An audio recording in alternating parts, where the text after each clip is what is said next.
Hello, I'm really excited to be here with you today.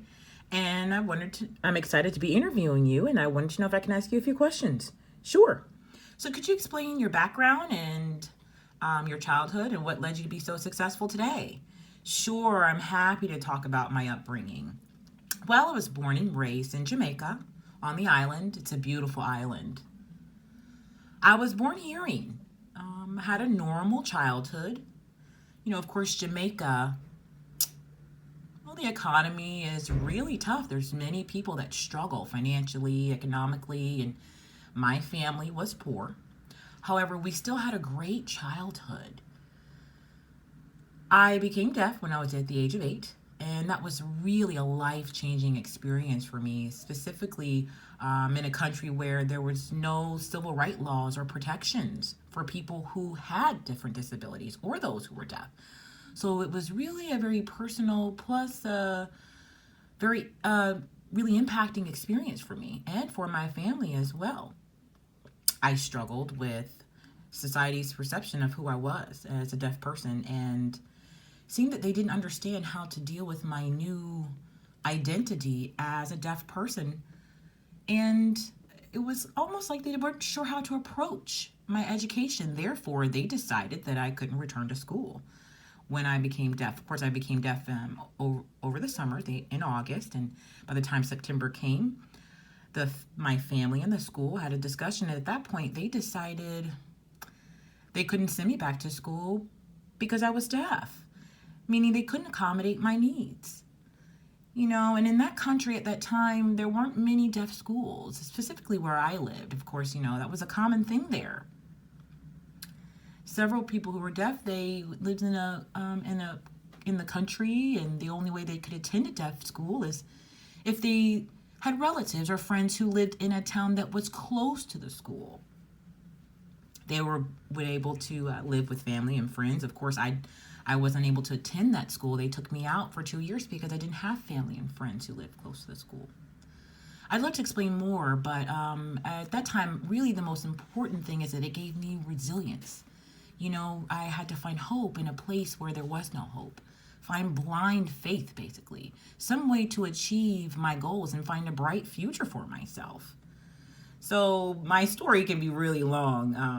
Of course, I arrived here and at the age of 11. Of course, my mom lived in New York, and she brought me here. I moved here, I immigrated here, and I joined her in New York City in the Bronx. And that was the first time I was able to see a doctor trying to figure out exactly what caused my deafness. Of course, he was unable to identify the reason because it had been so long since I became deaf. So much time had passed between the age of 8 and 11. It was nearly impossible to figure out what happened. So at that point, I was able to accept who I was, accept my identity as a deaf person. The first time I joined a deaf institute, I met deaf individuals, those who signed, and so at that time I felt it was very odd. It was great to meet a person who was deaf that was similar to me, but there were some issues with communication, so I was encouraged to pick up sign language quickly. I went to the Lexington School for the Deaf, and the Lexington School for the Deaf really gave me a new perspective on who I was and my identity as a deaf person, and it allowed me to see, hey, deafness doesn't mean that I can't do anything. It's not an impossibility. It means that I can still have a bright future. It's a visual approach to life. It's a visual approach to language, and it's a visual approach to learning. We actually have a culture. And so at that time, I really started to embrace my new identity. And the Lexington School for the Deaf gave me an opportunity to discover my strengths through sports, through different organizations, through community engagement. And I really was able to discover things that before I had never really thought were possible. So that's where my metamorphosis came from, my positive self-esteem and my development. I became an advocate because my experience showed me that there are so many people that become passive and begin to accept society's perspective of them. But really, God has given us all abilities, and we all need the reinforcement tools to be able to build and develop our abilities. I noticed that my story was common. It's very common. However, I was lucky enough to overcome the obstacles and adversities in my life. Thank you so much for explaining your upbringing. What about your childhood gave you hope? And I realized that a lot of things that you said, Lexington School for the Deaf and things like that, gave you hope. So could you explain more on that? Well, yeah, really, my experience gave me the motivation to strive to achieve excellence at 150% of everything that I do. I experienced so much oppression.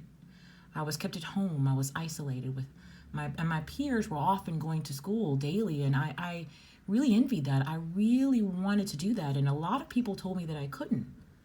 That experience really empowered me to really change society's perspective of me and change the attitude and stereotypes against disability. And I'm living proof that really we can achieve anything we put our minds to, regardless of our limitations. We can be successful. Our limitations, it doesn't matter. Despite those limitations, those things do not define us. It is up to us to define who we are and determine how we will succeed in life. And I am living proof of that. You're right. You're absolutely right. I have a question for you. When you were growing up, is there someone that you looked up to specifically that you feel helped you become who you are today? Well, I know that a lot of people tend to say this, but really, my mom, I really cherish her. Although she's no longer here with me, she passed away of cancer. She struggled. But my mom, she struggled a lot. She was a mom of three, and we lived in Jamaica. Of course, we were very poor, but we were very proud. My mom worked very hard. She was a very hard worker. She disciplined us. She always found a way to make her children comfortable in life, regardless of our surroundings and regardless of our situation. She made sure we had food, a roof over our head, and clothes, and we went to a good school. And it was very challenging for her. But although it was challenging, she put us first. She only had an eighth grade education, and a lot of times she had to leave us with relatives, our grandmother, her sister, my aunt, of course, or leave us for 1 or 2 weeks while she went to work. She did housekeeping. She went to different people's homes, washed their clothes, cleaned their houses, took care of their kids. And so that meant sometimes she was far out of town in different towns. And so she worked very hard. She worked in other people's homes, which meant that we had to kind of hop around into different houses. However, when she arrived home, she always arrived home with lots of groceries and plenty of food for us. And that was positive reinforcement for us to see my mom struggle and overcome that in a country where there was a land where there's a lot of opportunities. She wanted to see us thrive and improve our life, have a better life than what she did. Her perseverance and her dedication and her discipline really inspired me. And I feel like I have to give my all, give back to the community to honor her memories.